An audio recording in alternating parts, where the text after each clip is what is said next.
এই মুহূর্তের গুরুত্বপূর্ণ খবর উঠে আসছে সাগরপাড়া থেকে। একটি আগ্নেয়াস্ত্র, একটি ম্যাগাজিন, 3 রাউন্ড গুলি সহ এক ব্যক্তি গ্রেপ্তার সাগরপাড়ায়।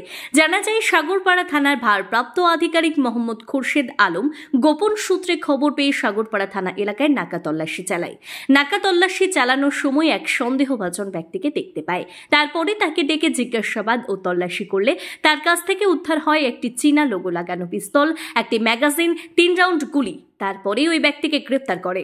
দিনের পর দিন সাফল্য অর্জনে বেড়েই চলেছে মুর্শিদাবাদ পুলিশ জেলার ভারত বাংলাদেশ সীমান্তবর্তী সাগরপাড়া থানা।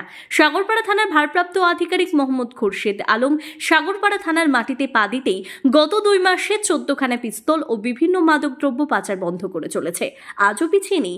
আজও একটি চীনা লোগো লাগানো পিস্তল, 3 রাউন্ড গুলি সহ এক ব্যক্তিকে গ্রেপ্তার করে ধৃত ওই ব্যক্তিকে 5 দিনের পুলিশি হেফাজত জানিয়ে আজ তাকে মুর্শিদাবাদ জজ আদালতে পাঠানো হয়। তিনার পক্ষ থেকে যেন এক মুহূর্তের জন্য থেমে নেই, দিনরাত এক করে সাগরপাড়াকে শান্ত রাখার চেষ্টা করছে সাগরপাড়া থানার ভারপ্রাপ্ত আধিকারিক মোহাম্মদ খুরশেদ আলম।